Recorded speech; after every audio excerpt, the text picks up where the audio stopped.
The first thing Simone noticed when she opened the app on her phone was the timestamp. 9:47 a.m. She had left for work at 8:30 that morning, kissed Derek goodbye like she did every day, and told him she loved him. He had smiled at her, that same smile she'd fallen in love with 7 years ago, and said he'd see her tonight. She'd walked out the door with her coffee in hand, believing she had a normal, happy marriage. Now sitting in her car in the parking garage at 3 p.m. after a meeting got cancelled. She was scrolling through the nanny cam footage out of boredom. They didn't have children yet, but she'd installed the cameras 2 years ago after a break-in on their street. Derek knew about them. They both checked them sometimes when they were away from home. Made them feel safe, but Derek must have forgotten about the one in the bedroom. Or maybe he thought Simone would never check it. Or maybe he just didn't care anymore. At 9:47 a.m., the bedroom door opened. Derek walked in, but he wasn't alone. A woman followed him. A woman with long brown hair wearing a tight red dress. A woman who was laughing at something Derek had said. A woman who reached for Derek's hand and pulled him toward the bed. Their bed. The bed with the blue comforter Simone had picked out last spring. The bed where she slept every single night next to the man she trusted with her whole heart. Simone's hand started shaking so badly she almost dropped her phone. She wanted to stop watching, wanted to close the app and pretend she'd never seen it. But she couldn't. She sat frozen in her car, watching her husband kiss another woman, watching him unzip that red dress, watching him lay this stranger down on their bed, watching him betray every promise he'd ever made to her. The footage was clear, too clear. She could see everything. The way he touched this woman, the way he smiled at her, the way he looked at her with the same desire he used to show Simone. Or maybe he still showed Simone that look, but it was a lie now. Everything was a lie. Simone watched for 23 minutes. 23 minutes that destroyed her entire world. When it was over, when Derek and the woman got dressed and left the bedroom, Simone finally moved. She gasped for air like she'd been drowning. Her chest hurt. Her stomach hurt. Everything hurt. She wanted to scream. She wanted to drive home right now and confront him. She wanted to call him and curse him out. She wanted to know who this woman was, how long this had been going on, why he would do this to her. But instead, she sat in her car in the parking garage and cried silently for 10 minutes. Then she stopped crying. She wiped her face. She fixed her makeup using the mirror on her sun visor and she went back to scrolling through the footage. This happened today. Maybe it had happened before. Maybe there was more. She needed to know everything before she did anything. She went back 1 week. Same thing. 9:52 a.m. Derek and the same woman in their bedroom on their bed acting like Simone didn't exist, like their marriage didn't exist. Like 7 years of love and trust and promises meant nothing. 2 weeks back again, same woman, same bed, same betrayal. Simone went back through 2 months of footage. It happened every single week, sometimes twice a week, always in the morning after Simone left for work. Always the same woman. Derek had been doing this for months, right under her nose, in her own home, in her own bed. She felt sick. She rolled down her car window and breathed in the cool air, trying not to throw up. Her phone buzzed with a text message. She looked down at the screen. It was from Derek. "Hey babe, what do you want for dinner tonight? I can pick something up on my way home. Love you. Love you." The words made her want to throw her phone across the parking garage. How dare he say that to her? How dare he act like everything was normal? How dare he lie so easily? Her hands moved across the phone screen before her brain could catch up. She typed back, "Anything is fine. Love you too." She hit send and immediately felt disgusted with herself. But she couldn't let him know that she knew. Not yet. She needed time to think, time to plan, time to figure out what to do next. Simone sat in her car for another 30 minutes thinking. She was a smart woman. She had a successful career in commercial real estate. She made good money. She was independent and strong. But right now, she felt broken. She felt stupid for not seeing this coming. Had there been signs? Had she missed something? Was she a bad wife? Was she not enough for him? No. She stopped that thought immediately. This wasn't her fault. She had been a good wife. She had loved him, supported him, trusted him. She had done nothing wrong. This was all on Derek. He was the one who chose to cheat. He was the one who chose to betray her. He was the one who destroyed their marriage, and he would pay for it. She didn't know how yet, but she knew one thing for certain. She was not going to be the crying, broken woman who begged her husband to stay. She was not going to be the fool who forgave him and took him back. She was not going to be the victim. She was going to be the one who came out on top. She was going to be the one who walked away with her dignity, her money, and her life intact. And Derek was going to lose everything. Simone started her car and drove home. When she walked through the door at 5:30 p.m., Derek was in the kitchen making dinner. He smiled at her like he always did. Came over and kissed her cheek like he always did. Asked about her day like he always did. And she smiled back, kissed him back, told him about her day like she always did. But inside, she was already gone. Inside, she was already planning. Inside, she was already 3 steps ahead of him. Derek had no idea what was coming. He had no idea that the woman he'd been lying to for months was about to become his worst nightmare. That night, after Derek fell asleep beside her, Simone lay awake staring at the ceiling. She thought about all the mornings she'd kissed him goodbye. All the time she told him she loved him. All the time she trusted him completely. All of it felt like a joke now. She'd been living in a fantasy while he'd been living a double life. She turned her head and looked at him sleeping peacefully next to her. He had no guilt on his face. No stress, no worry. He thought he was getting away with it. He thought she was clueless. He thought he was so smart. He had no idea that his wife was smarter. And she was about to prove it. Simone called in sick to work the next morning. She never called in sick. In 6 years at her company, she'd used maybe 3 sick days total. But today, she needed time. She needed to think clearly without the distraction of meetings and phone calls and client demands. Derek left for work at his usual time, 8:15 a.m. He kissed her forehead and told her to feel better to get some rest. She watched him walk out the door and waited until she heard his car pull out of the driveway. Then she got up, made herself coffee, and opened her laptop. First, she downloaded every single video file from the Nanny system, every angle, every room, every day for the past 6 months. It took 3 hours, but she got it all. She saved everything to an external hard drive, then made 2 backup copies.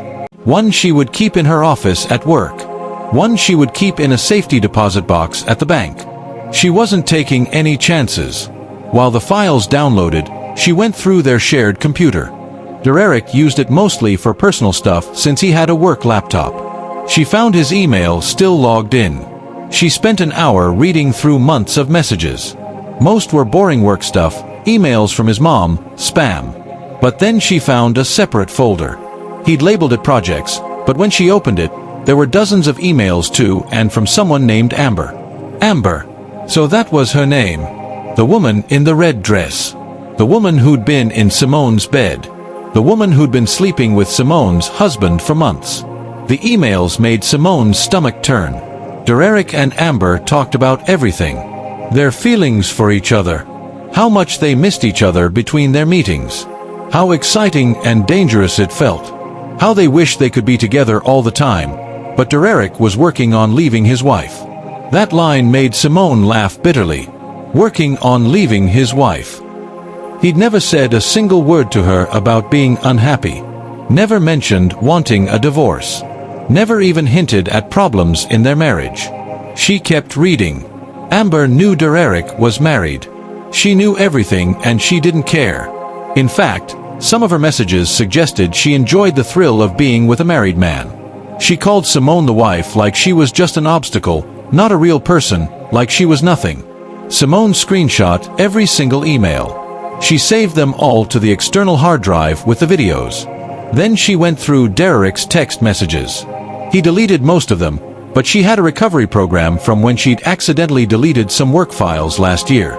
She ran it and recovered hundreds of deleted texts between Derek and Amber. More evidence, more lies, more betrayal. By noon, Simone had a complete digital file of Derek's affair. She had video evidence. She had emails. She had text messages. She had dates, times, and details. She had everything she needed. But she still didn't confront him. Not yet. Instead, she spent the afternoon researching. She looked up the laws in their state about adultery and divorce. She learned about asset division and how fault could impact settlements. She learned about her rights. She made a list of everything she owned before the marriage and everything she'd brought into it. The house was in her name only because she'd bought it 2 years before she met Derek. Her car was paid off and in her name. Most of their savings had come from an inheritance she'd received from her grandmother 3 years ago. Derek had contributed some money over the years, but not much. He spent most of his paycheck on his hobbies and going out with friends. She'd always been the responsible one. The more she researched, the more she realized Derek didn't have much ground to stand on. She had been the primary breadwinner. She owned the house. She had put away most of their savings. And now she had proof that he'd been cheating for months. By the time Derek came home that evening, Simone had a plan forming in her mind. She greeted him at the door with a smile. She asked about his day. She made dinner while he watched TV.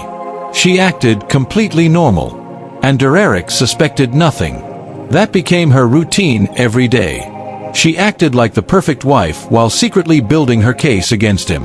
She would check the nanny cam footage every morning after he left just to see if he brought Amber over. He did like clockwork every Tuesday and Thursday.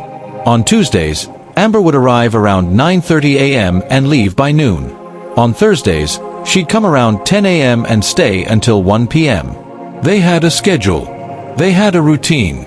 They were comfortable in their affair, thinking they'd never get caught. Simone documented everything.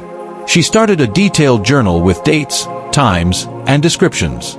She noted when Derek lied to her about where he'd been or what he'd done. She noted when he'd come home late with excuses about work. She noted every time he said, "I love you," while betraying her behind her back. The hardest part wasn't the evidence gathering. It was living with him every day, pretending everything was fine. It was sleeping in the same bed where he brought another woman. It was kissing him goodbye in the mornings, knowing he'd have Amber in their house within an hour. It was listening to him make future plans with her, talking about vacations they'd take next year, or maybe trying for a baby soon. Every word felt like a knife in her chest. But Simone was strong, stronger than Derek had ever realized. She'd grown up in a tough neighborhood, raised by a single mother who taught her to never depend on a man for her happiness or security. Her mother had always told her, "Baby, you make your own way in this world.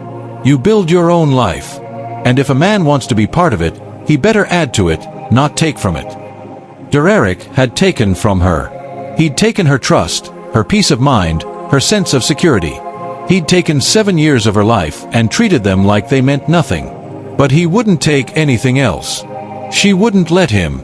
2 weeks after discovering the affair, Simone went to the bank. She opened a new checking account and only her name at a different bank across town. She didn't close their joint account yet because that would raise suspicion, but she was getting ready. She also started quietly removing things from the house. Nothing Derek would notice right away. Her grandmother's jewelry that she kept in a box in the closet, the photo albums from her childhood, important documents like her birth certificate and social security card, her favorite books, little things that mattered to her. She'd take them to work in her bag and store them in her office. Slowly, carefully, she was erasing herself from the home she'd shared with Derek, preparing for the day she'd leave it all behind. Derek never noticed.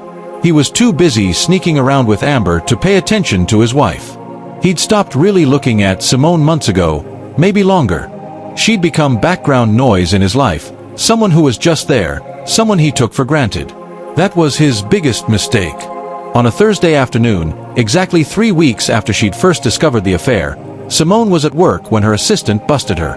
"There's someone here to see you.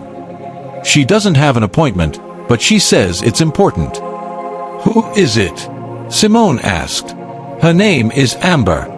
Simone's heart stopped. Amber was here at her office. What could she possibly want? "Send her in," Simone said calmly, though her mind was racing. A minute later, the woman from the videos walked into Simone's office.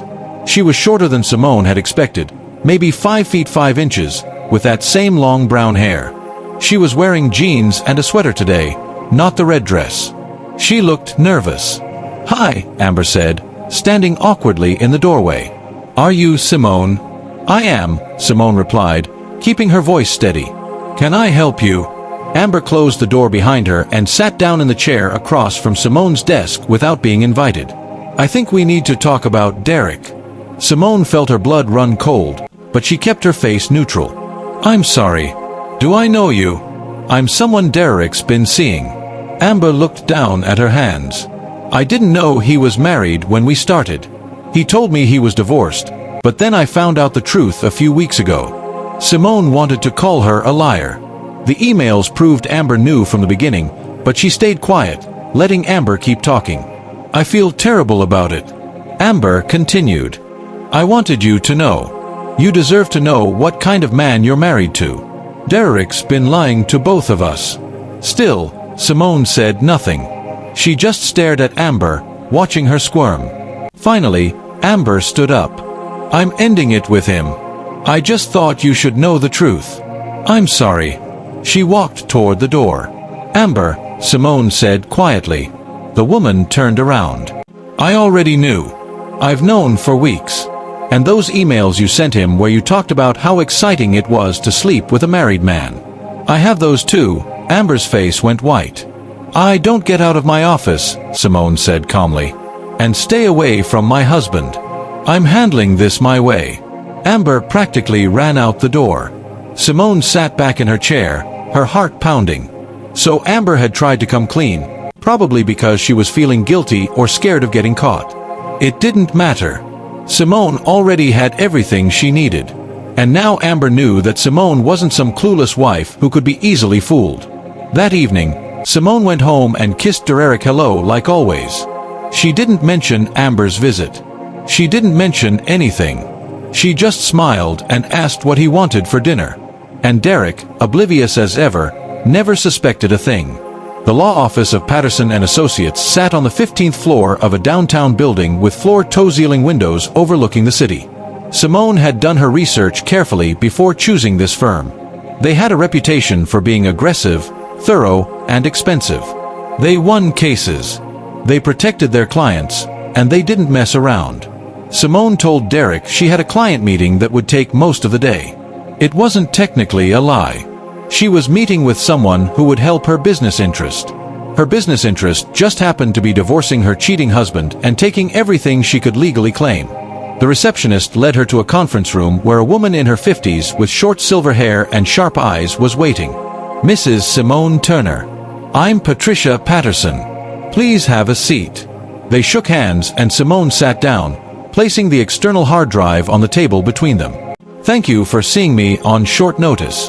Your email mentioned you needed a divorce attorney and that you had documentation of adultery." Patricia opened a leather portfolio and clicked her pen. "Why don't you start from the beginning?" Simone told her everything about discovering the nanny cam footage, about the emails and text messages, about Amber, about the months of lies. Patricia listened without interrupting, taking notes occasionally. When Simone finished, Patricia looked up. "Do you want to reconcile with your husband?" "Absolutely not," Simone said firmly. "I want a divorce. I want it to be final and clean, and I want him to get as little as possible." Patricia smiled slightly. "Good. Clients who are certain make my job easier. Now, let's talk about assets.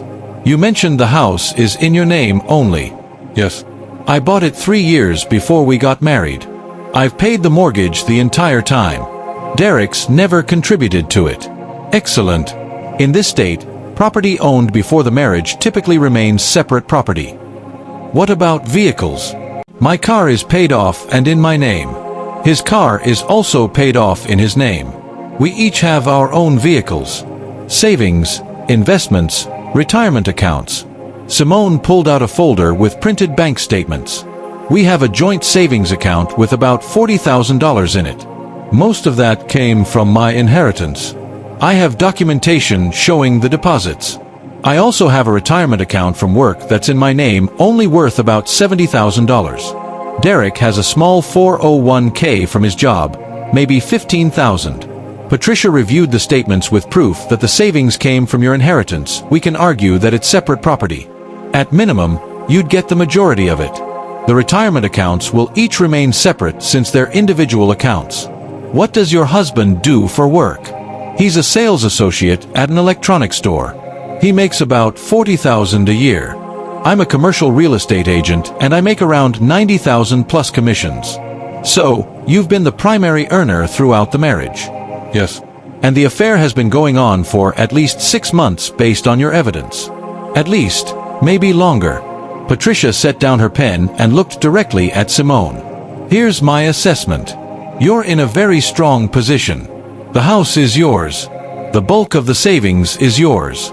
You out-ear him significantly, and you have extensive proof of his adultery, which in this state can impact the division of assets and alimony considerations. What that means is that not only will you keep what's rightfully yours, but Derek will have no grounds to claim alimony or support from you. In fact, he'll be lucky to walk away with his car and his 401k. What about the joint savings account? Can he clean it out before I file? He could try, which is why I recommend we move quickly. Today, I want you to go withdraw half of that joint account and put it in a separate account in only your name. It's not illegal. It's protecting your interest. If he questions it, tell him you're moving money into a higher yield savings account. Then we'll file the divorce papers within the next 2 weeks. 2 weeks. Simone felt a flutter of panic. That's so fast. It needs to be. The longer you wait, the more opportunity he has to hide assets, drain accounts, or create problems. You've done your homework. You have your evidence. Now we need to act on it. Patricia leaned forward. I also recommend changing your direct deposit for your paycheck. You said you have a new account already. Yes, at a different bank. Good. Change your direct deposit to that account today. Don't tell Derek. Any money you earn from this point forward is yours. If he asks about a missing paycheck, tell him there was a delay at work. By the time he figures out something's wrong, the divorce papers will be filed. Simone nodded, her mind spinning. This was really happening. She was really doing this. One more thing, Patricia said. You mentioned the other woman's name is Amber. Do you know her last name where she works? Her last name is Collins. She works at, I think it's Family First Insurance. It's one of those companies that's big on family values and Christian principles. I saw it in her email signature. Patricia made a note. Perfect. Companies like that tend to have morality clauses in their employment contracts. If they found out an employee was knowingly involved with a married man, especially if there's proof, they might terminate her employment. You want me to tell her employer? I'm not telling you to do anything. I'm simply informing you that it's an option. Some clients find it therapeutic. Others don't care. It's entirely up to you. Patricia closed her portfolio. Now, let's talk about my fees and the next steps. They spent another hour going over paperwork, timelines, and strategy.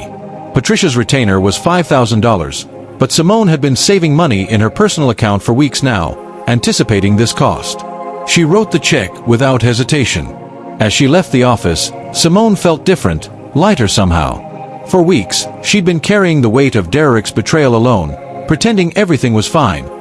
But now, she had an ally. She had a plan. She had a way forward. This wasn't just about revenge anymore. It was about justice. It was about taking back control of her life. She went straight to the bank and withdrew $20,000 from the joint account, depositing it into her new account. Then she went to her office and changed her direct deposit information in the company's HR portal. Her next paycheck due in 5 days would go to her new account. Derek would never see it. That evening, Derek was in a good mood. He'd sold a big ticket item at work and earned a commission. He suggested they go out to dinner to celebrate. Simone agreed, even though the thought of sitting across from him at a restaurant made her feel sick, but she smiled and got dressed and went to dinner and pretended to be happy for him. At the restaurant, Derek held her hand across the table. You know, I'm really lucky to have you, he said. You're the best thing that ever happened to me. Simone looked at him. This man she'd loved for 7 years. This man who'd betrayed her in the worst way possible, and she felt nothing. No love, no anger, just emptiness. I'm glad you think so, she said. He didn't notice the coldness in her voice. He never noticed anything about her anymore. When they got home, Derek wanted to be intimate. Simone made an excuse about being tired, about not feeling well. He looked disappointed but didn't push. She went to bed and turned away from him, staring at the wall until she heard his breathing slow into sleep. Soon she thought soon this would all be over. Soon she'd be free of him. Soon she'd have her life back. The next morning, while Derek was in the shower, his phone buzzed on the nightstand. Simone glanced at it and saw a text from Amber. "We need to talk. Call me." So, Amber hadn't ended it after all, despite what she'd said in Simone's office. Or maybe Derek had convinced her to stay. It didn't matter.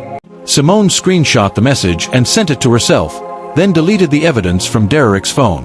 Just more ammunition for her lawyer. Over the next 2 weeks, Simone continued her careful preparations. She transferred more of her personal items out of the house. She made copies of all their important documents, tax returns, bank statements, everything. She reviewed every piece of evidence she'd collected, making sure it was organized and ready for Patricia. She also made a decision about Amber's employer. She drafted an anonymous email with the subject line, "Employee Conduct Concern," and attached selected screenshots of emails where Amber clearly acknowledged Derek's marriage and expressed excitement about the affair. She included timestamps from the nanny cam footage showing Amber entering Simone's home during work hours. She didn't send it yet. That would come later at the right time. Derek remained oblivious. He came home every day, kissed Simone, hello, ate the dinner she made, watched TV, and went to bed. He kept up his routine with Amber every Tuesday and Thursday like clockwork. He kept lying to Simone's face, telling her he loved her, making plans for their future.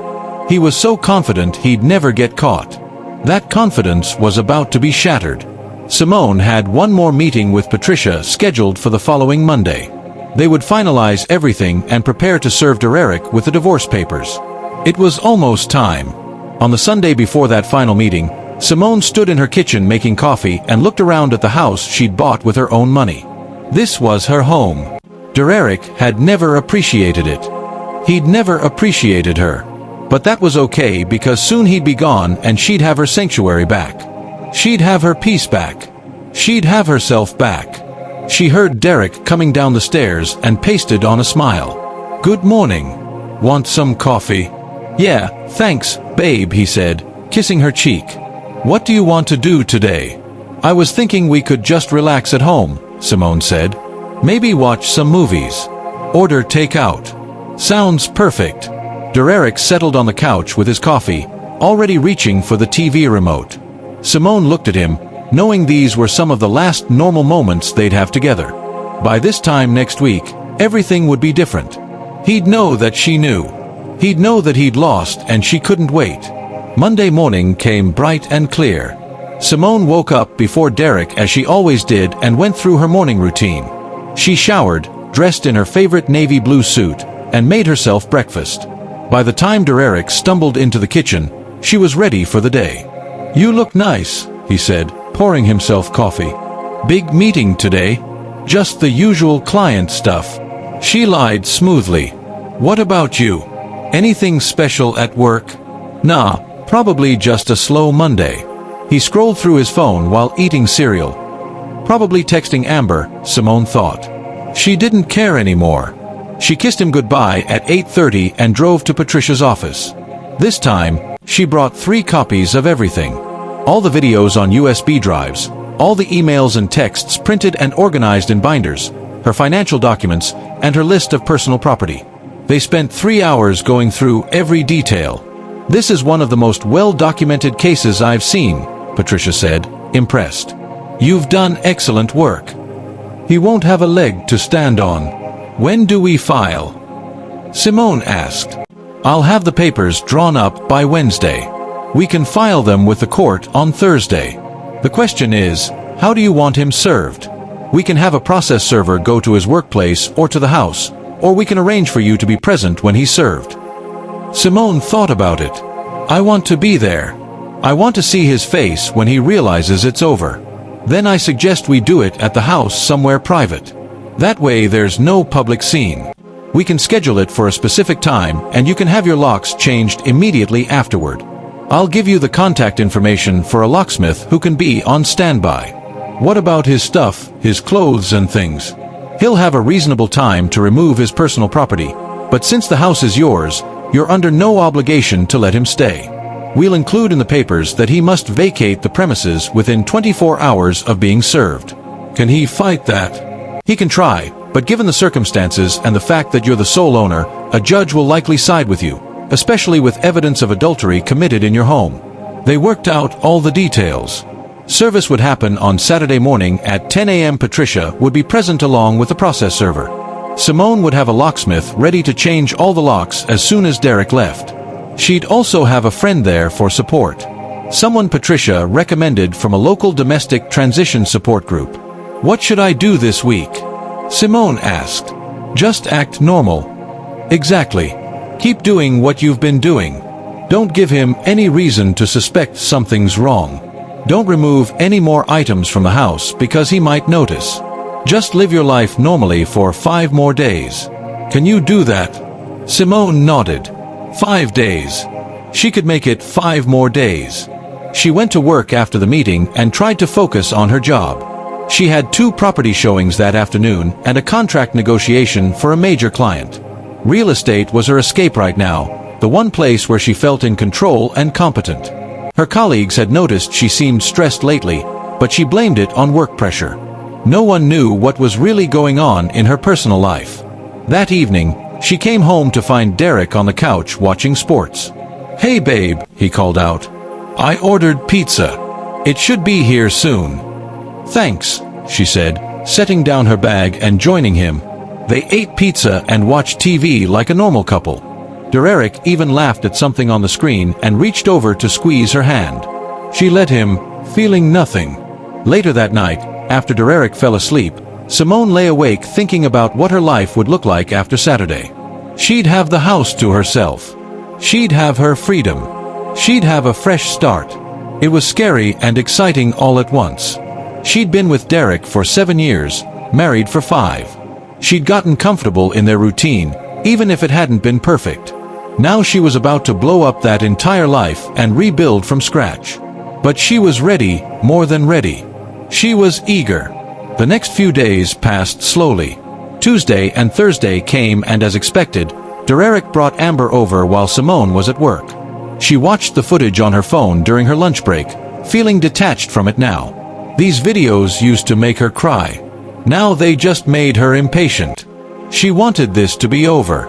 On Friday night, Derek suggested they go out for drinks with some friends. Simone almost said no, but then she thought it might be good to have one last normal night before everything changed. They went to a bar downtown where 2 of Derek's co-workers and their girlfriends were meeting them. Simone nursed a single drink all night while Derek had several beers. He got louder and more animated as the night went on, telling stories and laughing. His co-worker Brandon leaned over to Simone at one point and said, "You guys seem really happy. It's nice to see a solid couple." Simone forced a smile. "Thanks. If only he knew the truth.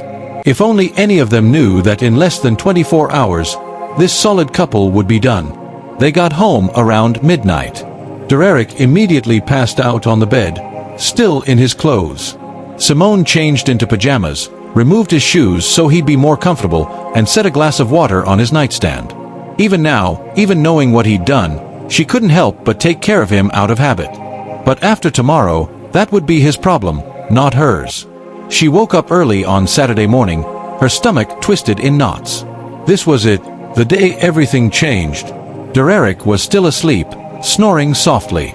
She got up quietly, showered, and dressed in jeans and a t-shirt, something comfortable and practical. She made coffee and sat at the kitchen table checking her phone. Patricia had texted, "We're on schedule for 10 a.m. See you soon." Simone replied, "Ready." Derek woke up around 9 o'clock and came downstairs in his pajama pants, yawning. "Morning. You're up early. Couldn't sleep?" She said truthfully. "Want to do something today? Maybe go to that new brunch place. Let's just hang out here for a bit." Simone said, "I'm not really hungry yet." "Okay." He made himself breakfast and turned on the TV. Saturday morning cartoons, which he always watched like a big kid. Simone sat on the couch next to him watching the clock. 9:15, 9:30, 9:45. At 9:55, she heard a car pull into the driveway. Then another. Her heart started pounding. "Are you expecting someone?" Derek asked, looking confused. "Yes," Simone said quietly. "I am." The doorbell rang. Derek got up to answer it and Simone followed. When he opened the door, 3 people stood on the porch. Patricia in a gray suit, a man in a business casual outfit holding a manila envelope, and a woman with kind eyes and a gentle smile. "Derek Turner?" the man asked. "Yeah, that's me," Derek said slowly. "You've been served." The man handed him the envelope. "Have a good day." Derek stood frozen, staring at the envelope. Then he looked at Patricia, then at Simone. What is this?"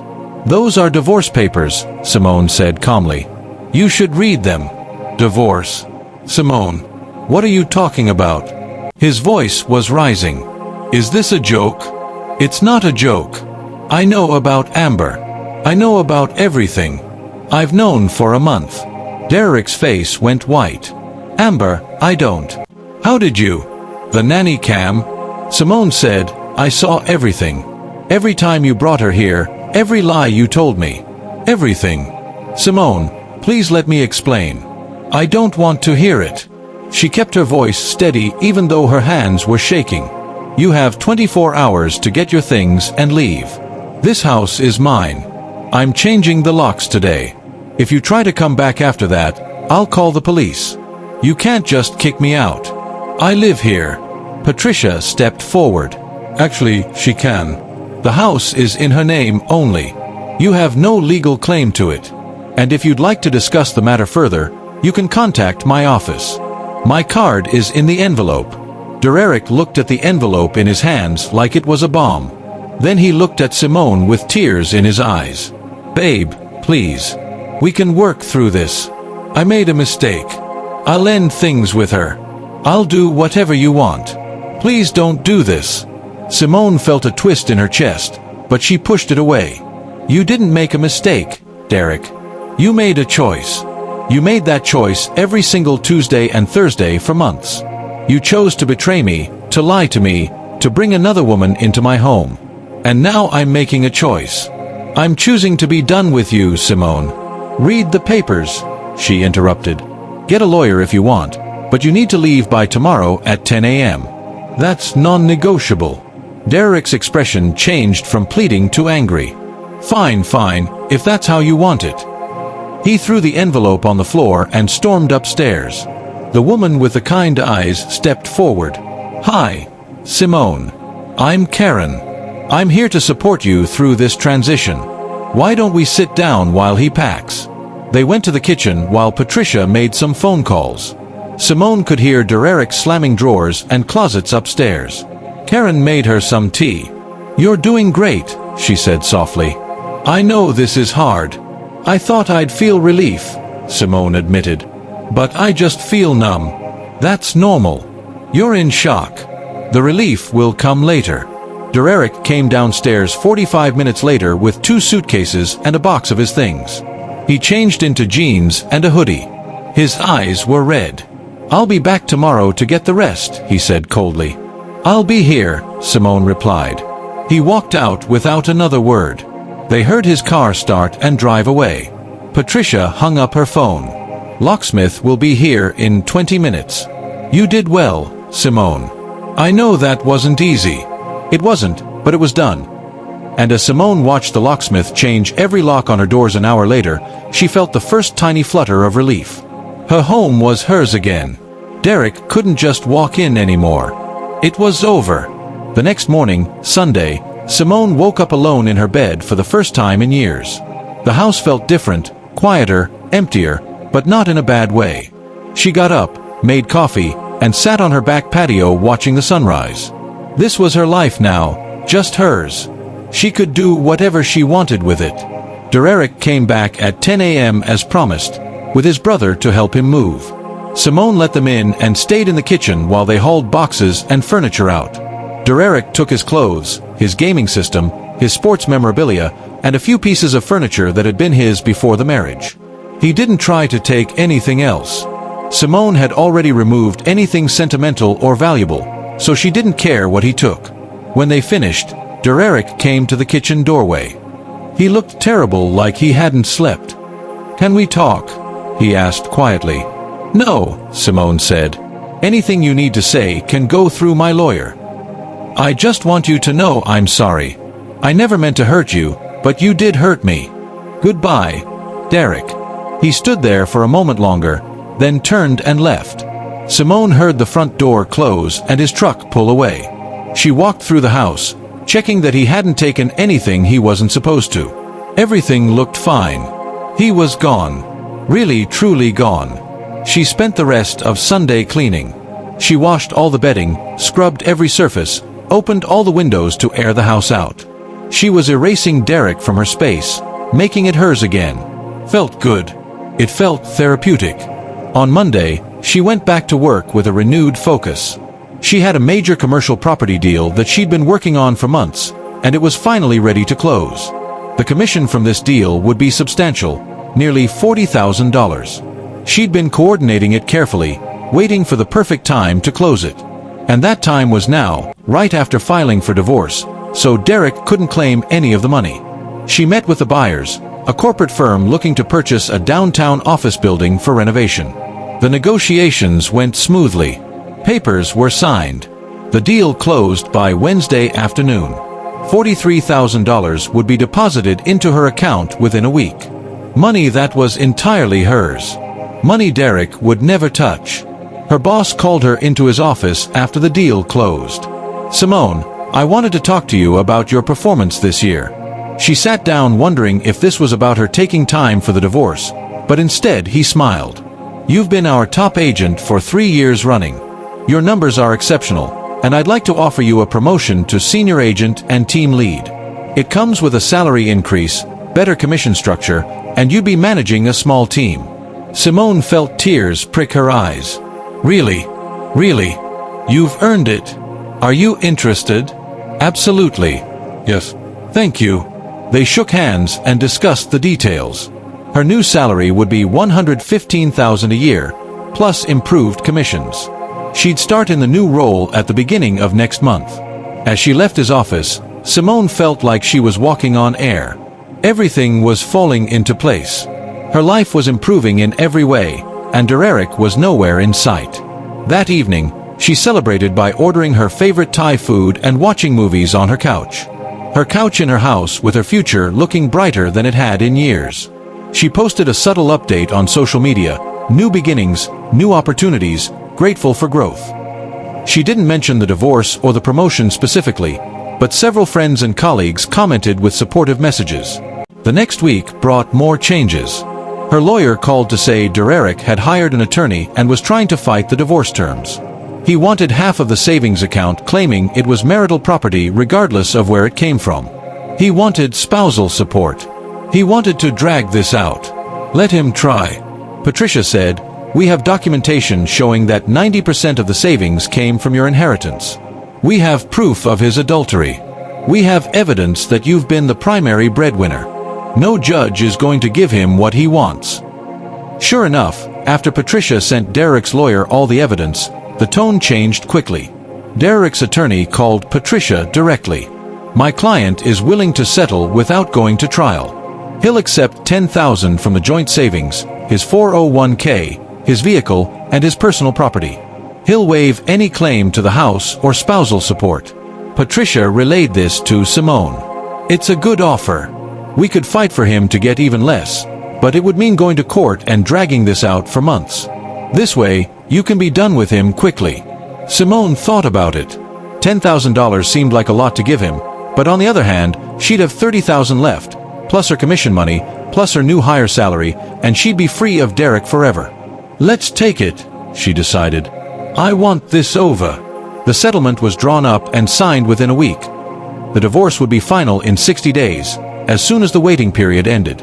Simone felt like a weight had been lifted off her shoulders. She was almost free. During this time, she hadn't forgotten about Amber. She'd been waiting for the right moment to send that email to Amber's employer. One evening, she pulled up the draft she'd prepared weeks ago, reviewed it one more time, and hit send. The email was anonymous, sent from a newly created account with no identifying information. It simply stated that an employee named Amber Collins had been engaged in an ongoing affair with a married man, had knowingly entered his home while his wife was at work, and had shown poor judgment and character. It included screenshots of emails where Amber acknowledged Derek's marriage and expressed no remorse, as well as timestamps showing her arriving at Simone's address during working hours, suggesting she'd been leaving work early for these meetings. Simone didn't know if anything would come of it, but 3 days later, she got her answer. She ran into Brandon, Derek's former co-worker, at a coffee shop near her office. He recognized her and came over to say hello. "Hey, Simone. I heard about you and Derek. I'm really sorry." "Thanks," she said. "It's for the best." "Yeah, I guess so. Especially after everything with that Amber woman." Simone's ears perked up. "What about her?" "Oh, you didn't hear? She got fired from her job. Something about an ethics violation. Derek's been complaining about it, saying it's not fair. But honestly, if she was messing around with a married guy, what did she expect?" Brandon shrugged. "Anyway, I hope you're doing okay. You deserve better than how Derek treated you." "I am doing okay," Simone said honestly. "Better than okay, actually. Thanks for asking." After Brandon left, Simone sat in the coffee shop with a small smile. So, Amber had lost her job.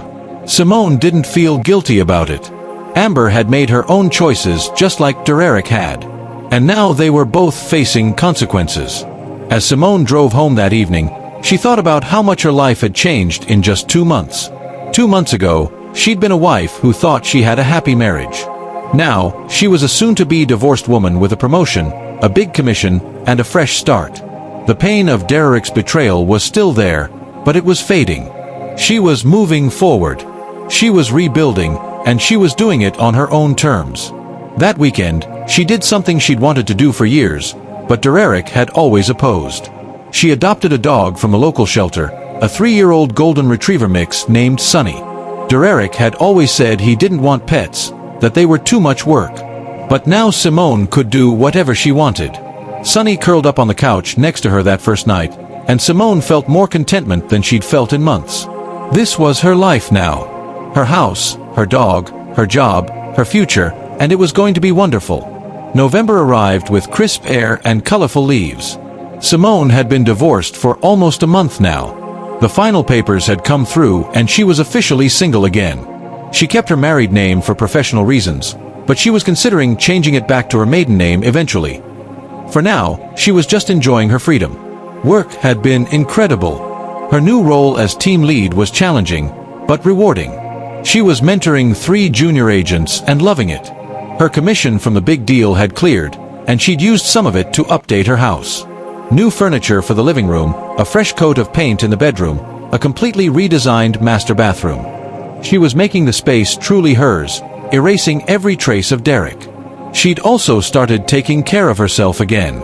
She joined a gym and started working out 3 times a week. She'd gotten her hair done, tried new makeup, bought new clothes.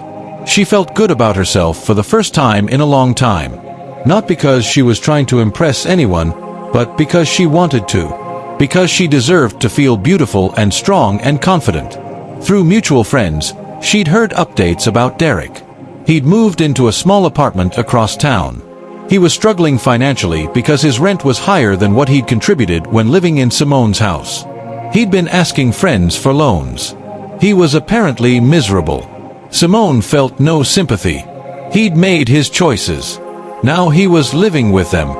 One afternoon, she was at a networking event for local real estate professionals when she ran into someone unexpected.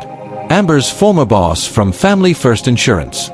Simone recognized him from the company website. That she'd looked up when researching Amber. His name was Richard and he was in his 60s with gray hair and a friendly demeanor. "Simone Turner, right?" he said, shaking her hand. "I've heard great things about your work. You closed that big downtown deal last month." "I did," she confirmed. "Thank you." They chatted about business for a few minutes. Then Richard said something that caught her attention. "You know, we had an unfortunate situation at my company recently. An employee who'd been with us for 3 years was terminated for ethics violations. It was disappointing. We really try to maintain high standards, you know. Simone nodded, keeping her expression neutral. That must have been difficult. It was, especially because the evidence was so clear. Someone sent us documentation showing she'd been engaging in inappropriate behavior that reflected poorly on the company. We had no choice but to let her go. He shook his head. The thing is, she's trying to sue us for wrongful termination now. Says she was fired without cause, but we have everything documented. We'll win, but it's still a hassle. I'm sure you'll handle it appropriately, Simone said diplomatically. We will. Anyway, I didn't mean to get into all that. I just wanted to introduce myself. Maybe we can work together on some commercial insurance needs for your clients. They exchanged business cards and Richard moved on to talk to other people. Simone felt a strange mix of emotions. She'd caused Amber to lose her job, and now Amber was trying to fight back through legal action. Simone didn't regret sending that email, but she also recognized that her actions had consequences beyond just satisfying her need for revenge. But then again, Amber had made her choices. She'd known Derek was married. She participated in the affair willingly. She'd shown no remorse. The email Simone sent had simply brought Amber's actions to light. What her employer did with that information was their decision, not Simone's. That evening, Simone was at home cooking dinner when her phone rang. It was a number she didn't recognize, but she answered anyway. Hello, Simone. It's Derek's mom, Patricia. Simone's stomach dropped. She hadn't spoken to Derek's mother since before the divorce. Hi, Patricia. How are you? I'm fine, honey. I'm calling because I wanted to talk to you about Derek. He's been having a really hard time since the divorce. He's lost weight. He seems depressed and I'm worried about him. I'm sorry to hear that, Simone said carefully. I know what happened between you two. He told me about the affair and I want you to know that I think what he did was wrong, terribly wrong. But he's my son and I'm asking if you'd consider giving him another chance. He's truly sorry. He wants to make things right. Simone took a deep breath. Patricia, I appreciate you calling and I understand that you love your son, but I'm not taking him back. What he did wasn't a one-time mistake. It was months of calculated betrayal. He made those choices and now he has to live with the consequences. I've moved on and you should encourage him to do the same. There was silence on the other end. Then Patricia said quietly, I understand. I had to try. I hope you're doing well, Simone. You're a good woman. You deserve better than what my son gave you. Thank you. Take care of yourself, Patricia. After hanging up, Simone felt a pang of sadness. She'd always liked Derek's mother, but she couldn't let anyone, not even someone she cared about, make her doubt her decision. Derek had shown his true character. She'd be foolish to give him another chance. The following week, Simone was leaving work when she saw Derek sitting in his truck in the parking lot. Her heart jumped. What was he doing here? She walked to her car quickly, but he got out and approached her. Simone, wait. Please, I just want to talk. You shouldn't be here, Derek. This is my workplace. I know I'm sorry, but you won't answer my calls or texts. I didn't know how else to reach you. We have nothing to talk about. The divorce is final. We're done. But we don't have to be. I made a huge mistake. I know that now. I've been going to therapy. I'm working on myself. I want to prove to you that I can be better. Simone unlocked her car. Good. You should be working on yourself, but not for me. For you. Whatever you do with your life from here on out is not my concern anymore. Don't say that. We had 7 good years together. That has to mean something. It did mean something until you threw it away. Goodbye, Derek. She got in her car and drove away, watching him in her rearview mirror, standing in the parking lot looking lost. She called Patricia Patterson as soon as she got home. Derek showed up at my work today. Did he threaten you or make you feel unsafe? No, nothing like that. He just wanted to talk, but I don't want him showing up places trying to contact me. I'll send a formal letter to his attorney stating that any further contact attempts could be considered harassment. If he shows up again, call the police and document it. Simone agreed. She also called her office building security and gave them Derek's description, asking them to keep an eye out and not allow him access to her floor. She wasn't taking any chances. A few days later, she heard through a mutual friend that Derek had been written up at work for poor performance. Apparently, he'd been distracted, missing sales targets, and showing up late. He was on thin ice with his boss. Simone felt a twinge of something. Not quite guilt, but close. Had she destroyed his life? Was this all her fault? No. She shut down that thought immediately. She hadn't destroyed anything. Derek had done that himself. She'd simply refused to go down with him. There was a difference. As November continued, Simone felt herself healing more each day. The pain of the betrayal was still there, but it was becoming background noise instead of all-consuming agony. She was laughing more, sleeping better, enjoying her life. She'd started going out with friends again, something she'd stopped doing during her marriage because Derek never wanted to go anywhere. She reconnected with old college friends she'd lost touch with. She joined a book club at the local library. She started taking Sunny to the dog park every weekend. She was building a new life, a better life, and it felt amazing. One evening, she was at the dog park when Sunny ran off to play with another dog. The owner came over to watch them play, and Simone noticed it was a man about her age, tall and fit with an easy smile. "Your dog is beautiful," he said. "Thank you. So is yours." His dog was a husky with bright blue eyes. "I'm Isaiah." He extended his hand. "Simone." She shook it, feeling a small flutter in her stomach. He was handsome. Really handsome. They chatted for a while about their dogs, their jobs, their favorite spots in the city. Isaiah was an architect, and when Simone mentioned she was in commercial real estate, they discovered they'd actually worked on the same project a few years ago, though they'd never met in person. "Small world," Isaiah said with a grin. "Very small." They exchanged numbers before leaving, agreeing to meet up at the dog park again.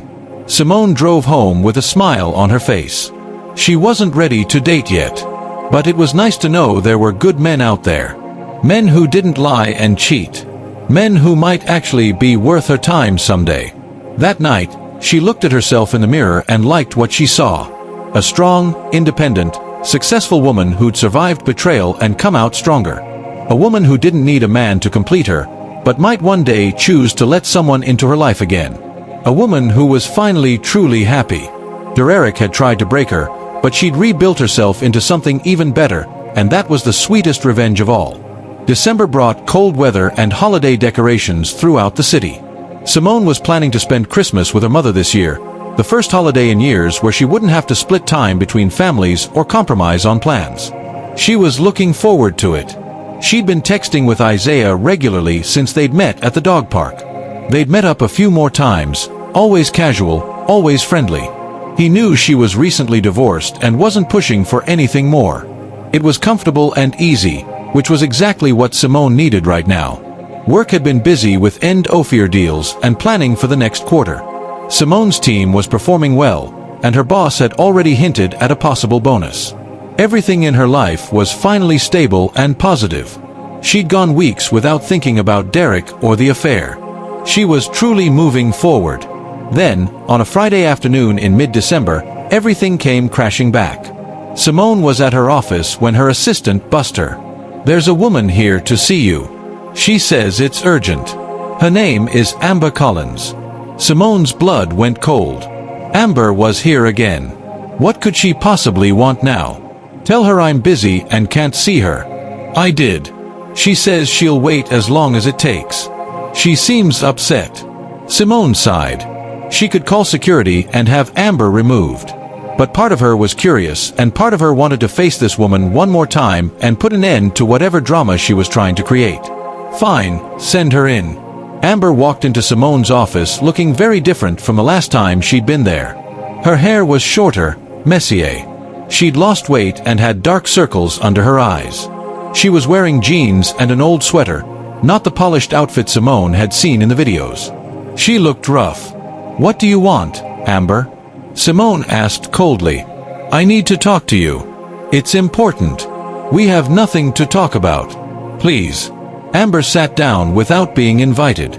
"I know you hate me. I know I deserve it. But I need you to know the truth about Derek.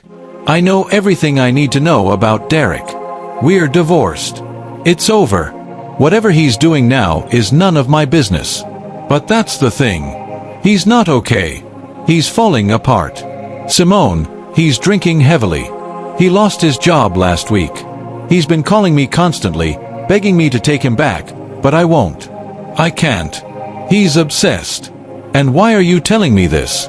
What do you expect me to do about it? Amber leaned forward. I think he needs help. Real help. Professional help. And you're the only person who might be able to reach him. Simone laughed bitterly.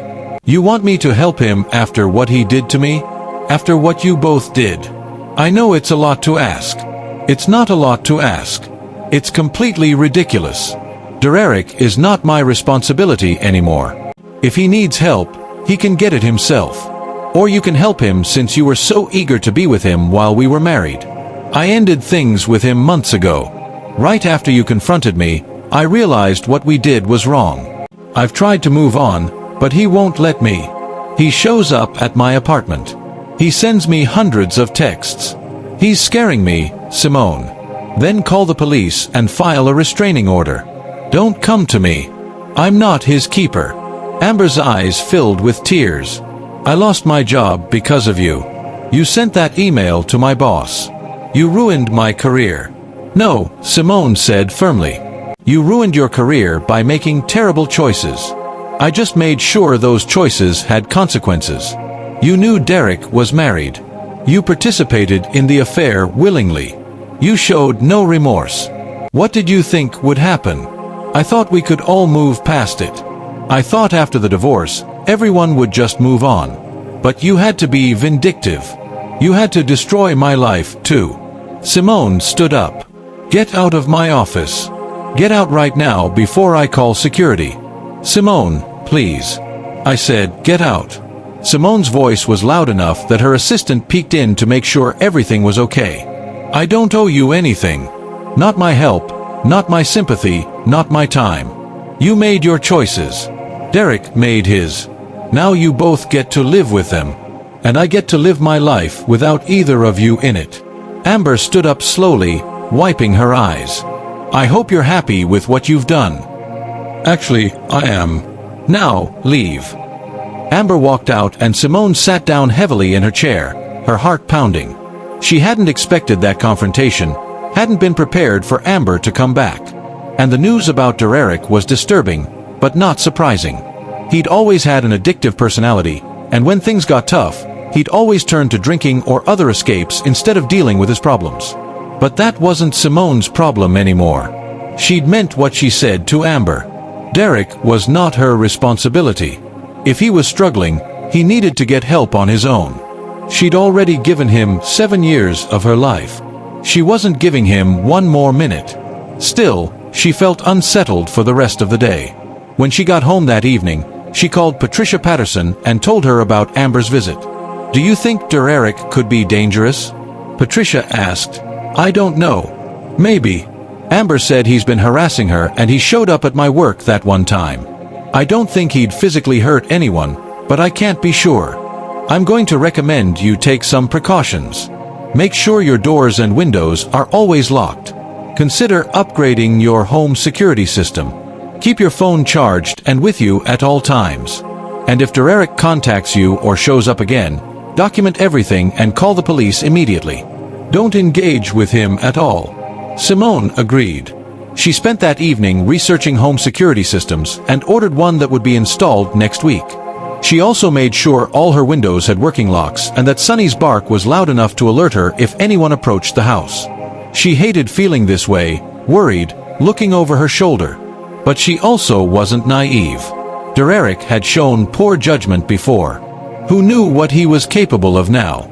The next morning, Saturday, Simone was at the grocery store when she ran into Derek's brother, Tyler. She'd always liked Tyler. He was a good guy, nothing like Derek. He looked uncomfortable when he saw her, but came over anyway. Hey, Simone. How are you?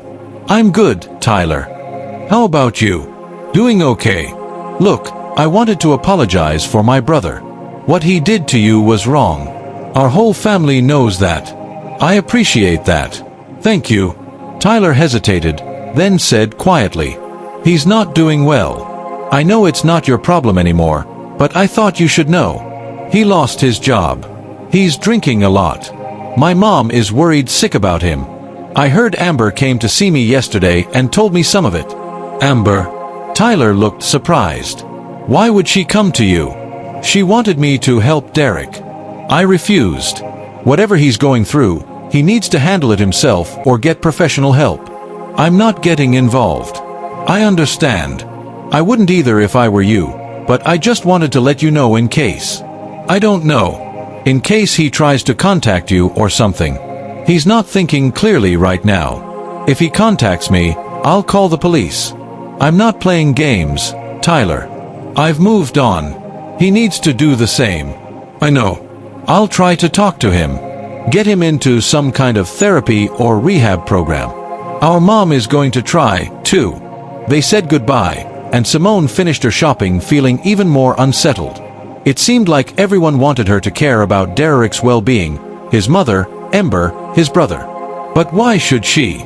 He hadn't cared about her well-being when he was cheating on her. He hadn't cared about their marriage or their future. He'd only cared about himself. Now he was reaping what he'd sowed. And while Simone didn't wish him harm, she also didn't feel responsible for saving him from himself.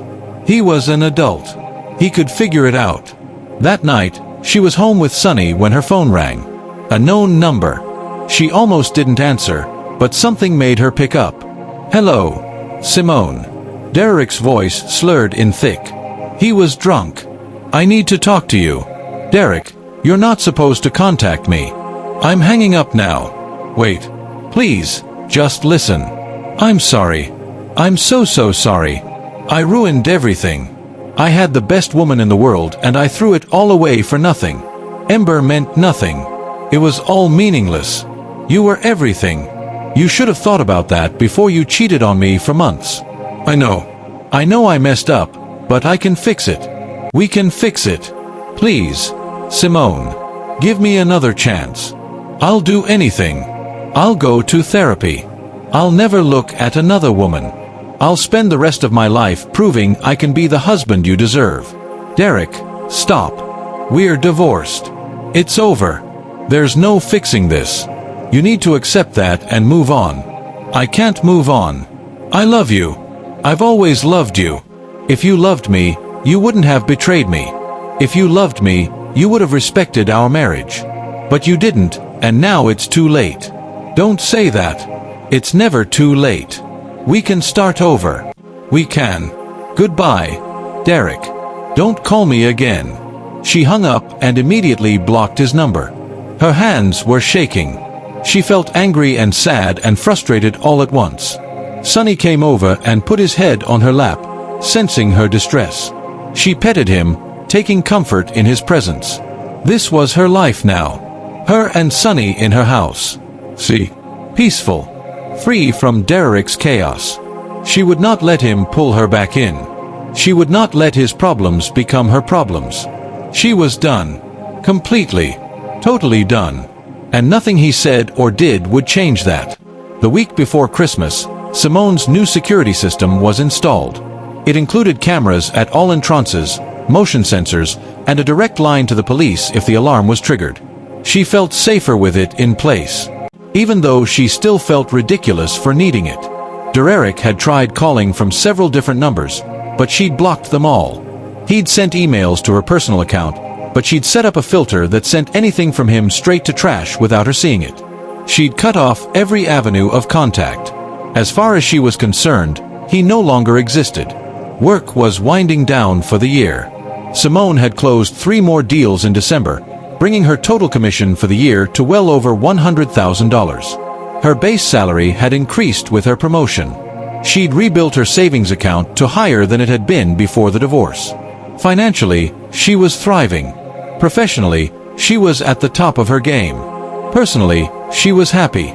She'd been seeing Isaiah more regularly. Not officially dating, but definitely spending time together that felt like more than friendship. They'd gone to dinner twice, seen a movie, and spent several evenings at each other's homes just talking and getting to know each other. He was kind, funny, intelligent, and respectful. Everything Derek hadn't been. One evening, Isaiah asked her, "Are you okay? You seem distracted tonight." They were at his place sitting on the couch with their dogs sprawled on the floor. Simone sighed, "I'm sorry, just my ex has been trying to contact me. It's bringing up a lot of stuff I thought I was past. Want to talk about it?" So she told him, not everything, but the basics, the affair, the divorce, Derek's current struggles and his attempts to reach out. Isaiah listened without interrupting. When she finished, he said, "That sounds really hard, but you know you're doing the right thing by maintaining boundaries, right? You don't owe him anything." "I know, logically, I know that, but I keep getting calls and visits from people asking me to help him. His mom, his brother, even the woman he cheated with. They all think I should care that he's falling apart, but you don't have to care. You're allowed to protect yourself and move forward with your life. You made his choices. You made yours. End of story." Simone felt tears prick her eyes. "Thank you for saying that. I needed to hear it." Isaiah reached over and took her hand. "You're one of the strongest people I've ever met. Don't let anyone make you feel guilty for choosing yourself." She squeezed his hand back, grateful for his support. This was what a healthy relationship looked like. Mutual respect, open communication, support without judgment. She'd forgotten what that felt like. On December 23rd, Simone was packing for her trip to visit her mother when her phone rang. "Tyler again." She answered, wondering what now. "Simone, I'm so sorry to bother you, but I thought you should know. Derek was arrested last night." Her stomach dropped. Arrested for what? He got drunk and went to Amber's apartment, started banging on her door, yelling. She called the police. They arrested him for public intoxication and disturbing the peace. He's out on bail now, but he has a court date in January. Oh my God. I know it's bad. Our mom is beside herself. I'm trying to get him into a rehab program, but he has to want help. And right now, I don't think he does. I'm sorry, Tyler. I really am. But I don't know what you expect me to do. Nothing. I'm not asking you to do anything. I just wanted you to know in case. I don't know. In case he tries to come to your place next, he's not thinking rationally. He's obsessed with fixing things with both of you. Please just be careful. I will. Thank you for the warning. After hanging up, Simone sat on her bed feeling sick. Derek had been arrested. He was harassing Amber. He was spiraling out of control. And while part of her felt bad for him, a larger part of her felt vindicated. This was who he really was. Not the charming man she'd married, but someone weak and self-destructive who blamed everyone else for his problems. She called Patricia Patterson and told her what happened. I want a restraining order today, if possible. I'll file the paperwork immediately. Can I ask you something? Isaiah said, sure. How do you feel about your ex now? Like, when you think about him? Simone considered the question. I don't think about him much anymore. Honestly, when I do, I just feel nothing. No anger, no hurt, just indifference. He's like a stranger to me now. That's healthy. I think you've really moved on. I have. It took work, but I got there and I'm better for it. I learned a lot about myself through that whole experience. About what I deserve, what I won't tolerate, and who I want to be. Isaiah set down the knife and turned to her. For what it's worth, I think you're incredible. The way you handled everything with grace and strength, that's rare. A lot of people would have fallen apart or gotten bitter, but you just got stronger. Simone felt warmth spread through her chest. Thank you.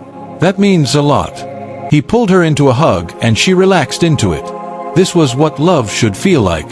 Say supportive, honest, not the chaos and uncertainty she'd had with Derek. In February, Simone made some bigger changes to her house. She hired a contractor to renovate the master bedroom completely. New flooring, new paint, new furniture, new everything. She was erasing the last physical memories of her marriage. When the renovation was done, the room looked like it belonged in a magazine. Clean lines, calming colors, and beautiful light fixtures. It was her sanctuary, and she loved it. She also started a new hobby, pottery classes, at a local studio. She'd always wanted to try it, but Derek had mocked the idea, saying it was a waste of time. Now, she went every Wednesday evening and loved getting her hands dirty creating something from clay.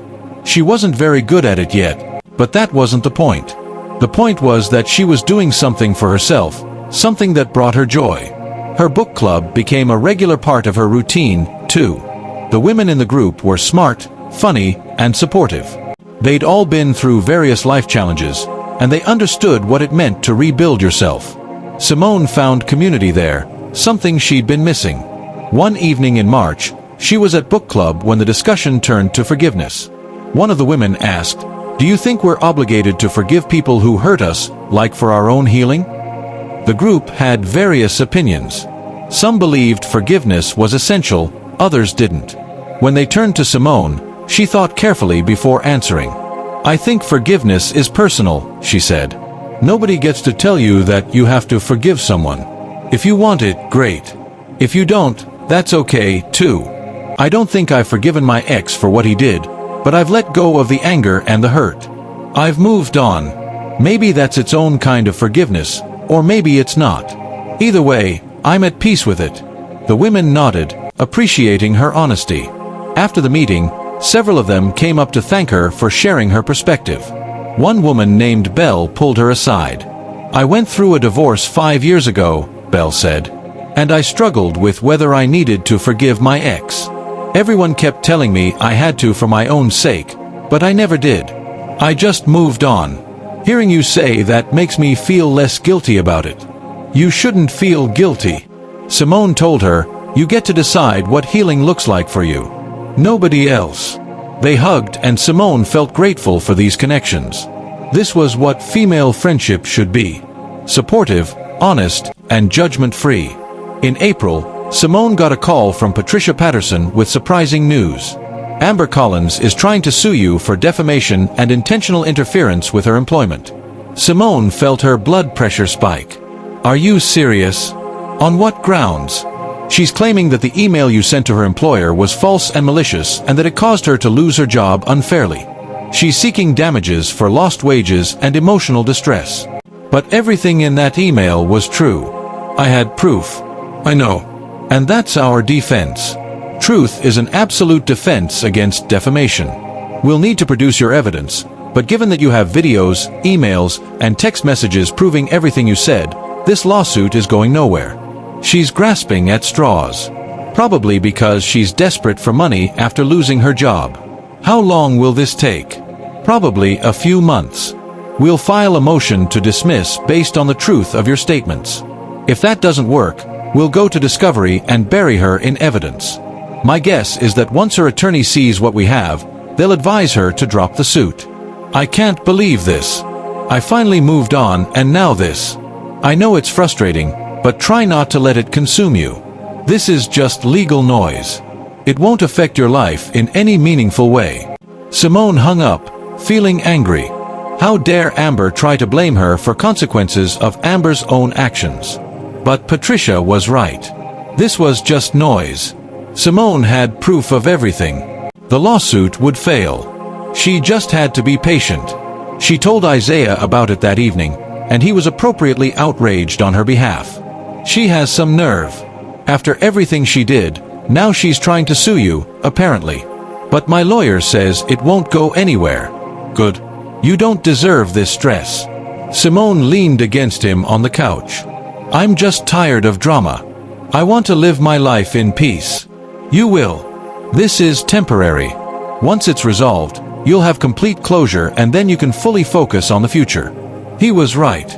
This was the last piece of the puzzle. Once this lawsuit was dealt with, she'd be completely free of her past. No Derek, no Amber, no legal entanglements, just her life moving forward. By May, Simone's lawyer had filed the motion to dismiss. Amber's attorney had tried to fight it, but the evidence was overwhelming. The judge dismissed the case with prejudice, meaning Amber couldn't refile it. It was over. Amber had lost just like Derek had lost. When Simone got the news, she felt a huge weight lift off her shoulders. She was free. Completely, totally freed, and no more legal battles, no more stress, no more looking over her shoulder. She could finally fully move on. That weekend, she and Isaiah took a spontaneous trip to the beach. They spent 3 days walking on the sand, eating fresh seafood, and just being together. It was perfect, simple, and easy, and exactly what Simone needed. On their last night there, they were watching the sunset from their hotel balcony when Isaiah said, "I love you." Simone's heart skipped. She looked at him, this good man who'd been patient and kind and supportive through everything. "I love you too," she said, meaning it. They kissed as the sun disappeared below the horizon. And Simone felt something she hadn't felt in years. Genuine happiness. Not just contentment or relief, but real deep happiness. The kind that came from knowing you were exactly where you were supposed to be, with exactly who you were supposed to be with. Her past with Derek felt like a different lifetime. She'd survived it. She'd learned from it. And now she was thriving because of it.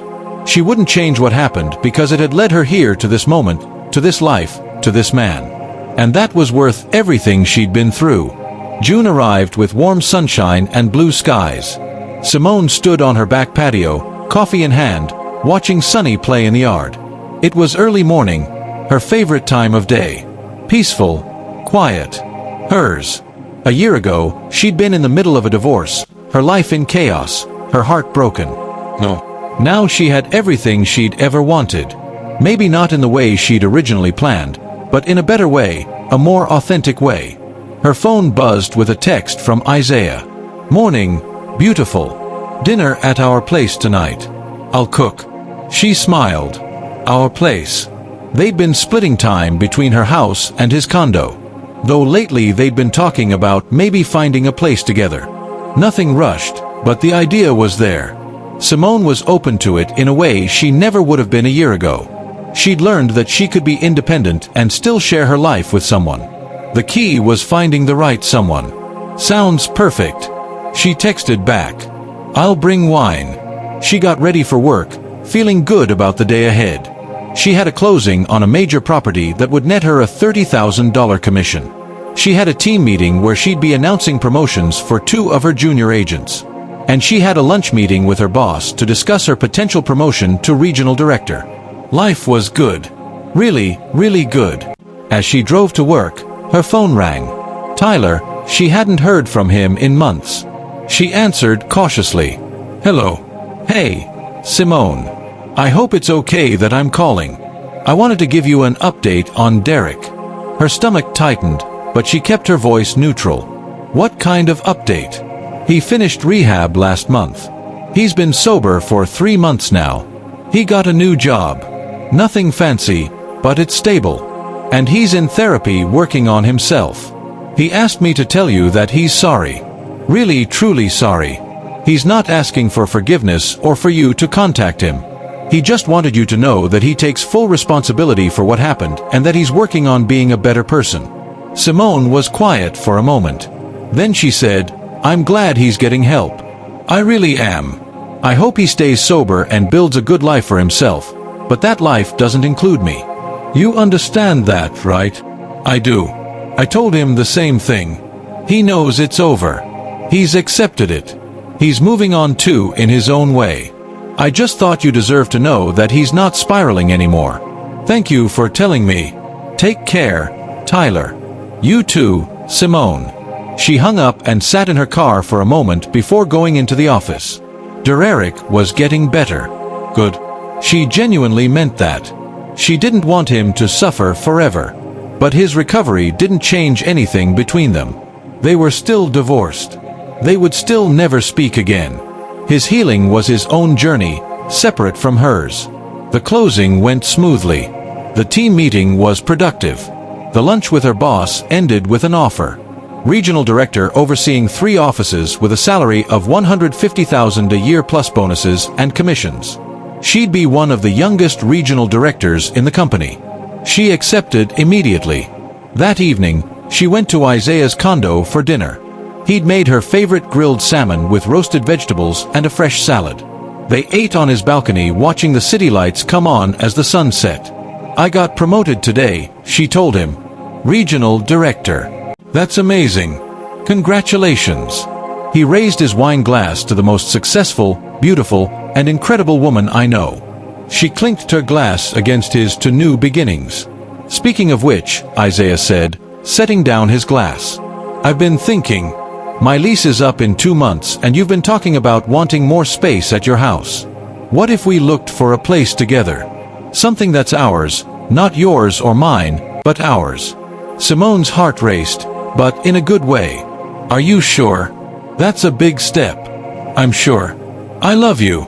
I love our life together. And I want to make it official. Not marriage, not yet, but living together, building something together. What do you think?"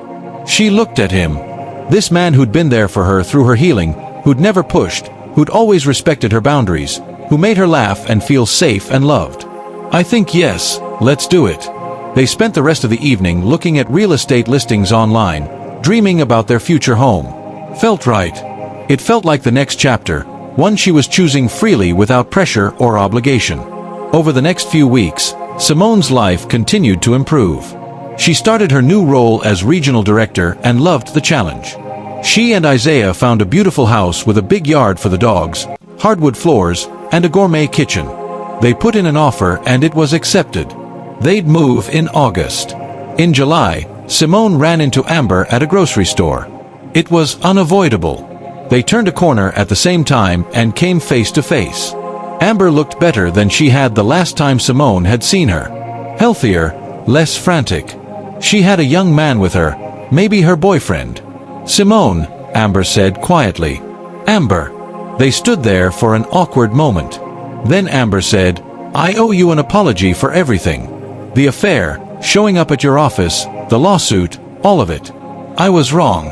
I made terrible choices and I tried to blame you for the consequences. I'm sorry." Simone studied her. She looked sincere. "I accept your apology. I hope you've learned from it and that you're doing better now." "I am. I got a new job. I'm in therapy. I'm trying to be a better person. I hope you're doing well, too." "I am very well, actually." They nodded at each other and went their separate ways. No drama, no anger. Just two women who'd been caught up in a messy situation, both moving forward with their lives. Simone felt nothing but relief that the encounter was over. August came fast. Moving day arrived, and Simone packed up her house with mixed emotions. She'd loved this house. It had been her sanctuary, her safe place, her fresh start after Derek. But now she was ready for the next adventure. A home she'd chosen with Isaiah. A future they'd build together. As she walked through the empty rooms one last time, she thought about everything that had happened here.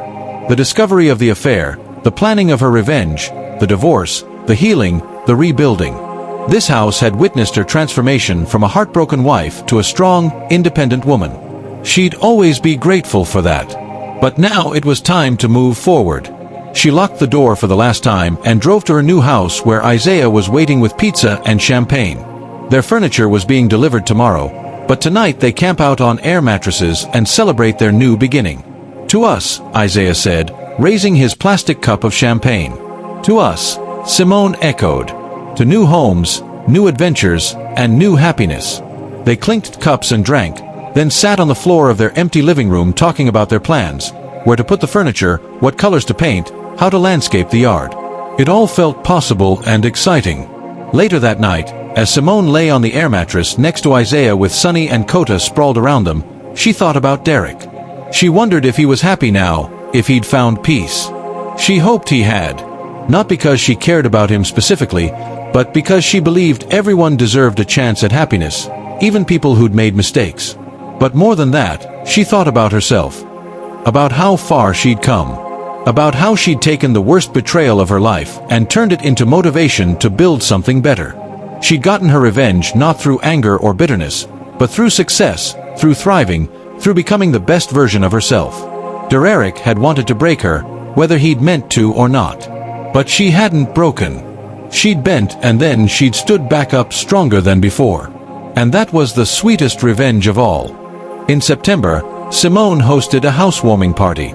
Her friends, her team from work, her mother, even Tyler, and some of Derek's family members who'd stayed in touch came to celebrate. Everyone admired the house, complimented their decorating, and toasted to their happiness. At one point, Simone found herself on the back patio alone for a moment, looking out at the yard where the dogs were playing. Her mother came out and stood beside her. "You look happy, baby," her mother said. "I am, Mom. Really happy. Happier than I've been in a long time. You deserve it. You know that, right? After everything you went through, you deserve all of this and more." "I know. It took me a while to believe it, but I know now." Her mother hugged her. "I'm proud of you, not just for surviving, but thriving. You took a bad situation and made something beautiful from it. Thanks, Mom. I couldn't have done it without you teaching me to be strong." They went back inside together and Simone rejoined the party. Isaiah caught her eye from across the room and winked at her. She smiled back, feeling full of gratitude and joy. Later that month, Simone was at a charity gala for a local youth organization. Her company had bought a table and she was there with her team and some clients. The event was beautiful, held in a historic hotel ballroom with elegant decorations and live music. During the cocktail hour, she was talking to a potential client when someone approached her. It was Patricia, Derek's mother. Simone hadn't seen her since that day on her porch 8 months ago. "Simone," Patricia said softly, "I hope I'm not intruding. I'm here with the church group. I just wanted to say hello." "Hi, Patricia. It's good to see you. You look wonderful." "Happy. I heard you got promoted and moved into a beautiful new home." "I did. Life has been good." Patricia smiled sadly. "I'm glad you deserve happiness. I wanted you to know that Derek is doing better, too. He's been sober for 6 months. He's working steady. He's not the same person he was, but I'm not telling you this to try to change anything. I know that ship has sailed. I just wanted you to know that he's okay. In case you ever wondered, I appreciate that. I'm glad he's getting his life together." "He is. And I think losing you was the wake-up call he needed. He knows he'll never get another chance with you, but he's using that pain to motivate himself to be better for himself, not for anyone else." Simone nodded. "That's good. That's what he should be doing." "I also want to thank you," Patricia said, "for showing my son what real strength looks like. For not taking him back when he didn't deserve it. For teaching him that actions have consequences. You did him a favor even if it didn't feel like it at the time." Simone felt tears prick her eyes. "That means a lot. Thank you." They hugged briefly. Then Patricia excused herself to rejoin her group. Simone watched her go, feeling a sense of closure. This was it. The final piece. Derek's family understood. Derek understood. Everyone had moved on. There was no more drama, no more complications, just peace. The rest of the year flew by. Simone excelled in her new role, exceeding every goal her company set. She and Isaiah settled into their home, making it truly theirs with art, furniture, and memories. They traveled to Italy in October, that trip Simone had always wanted to take. They hiked the Amalfi Coast, ate amazing food, and talked about their dreams for the future. In November, Isaiah's daughter from a previous relationship came to visit for Thanksgiving. Her name was Zara, and she was 10 years old. Simone had been nervous about meeting her, but Zara was sweet and curious and easy to like. They cooked together, played with the dogs, and watched movies. By the end of the weekend, Zara was calling Simone by name and asking when she could come back. "She really likes you," Isaiah said after Zara left. "That means everything to me." "I really like her too," Simone replied honestly. "She's a great kid. I know we haven't talked about this much, but what do you think about kids someday?"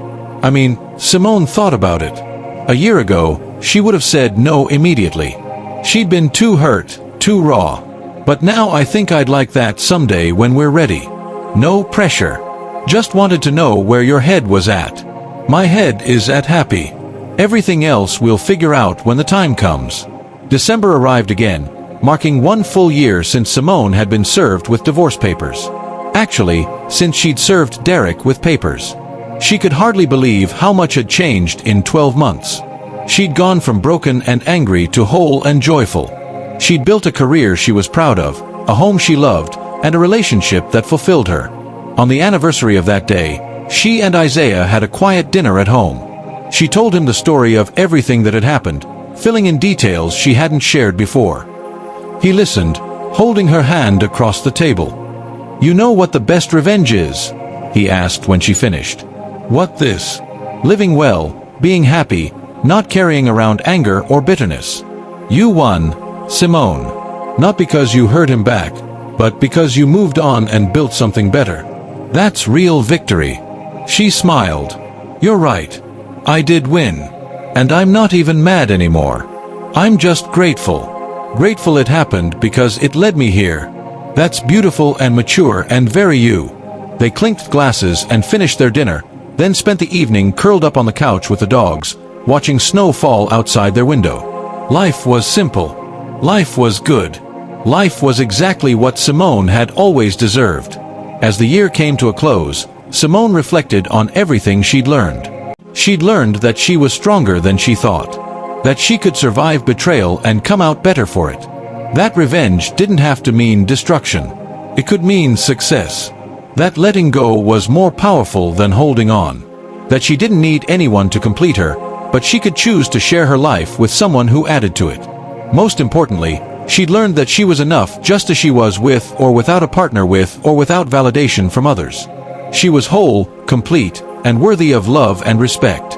Derek's betrayal had tried to tell her otherwise, but she'd proven him wrong in every way. On New Year's Eve, exactly 1 year after she kissed Isaiah for the first time, they were at another party with friends. When midnight came and everyone counted down, Isaiah pulled her close. This past year with you has been the best of my life, he said. Mine too. Here's to many more. To many more, she agreed. And they kissed as fireworks exploded outside. Simone had gotten her revenge. Not through anger or cruelty, but through living well, through succeeding, through thriving, through becoming the woman she was always meant to be. Derek had tried to break her, but he'd only made her stronger. And now she was living her best life with no regrets and no looking back. She'd won, not because Derek had lost, but because she'd gained everything that mattered. Success, happiness, peace, freedom. And that was the sweetest victory.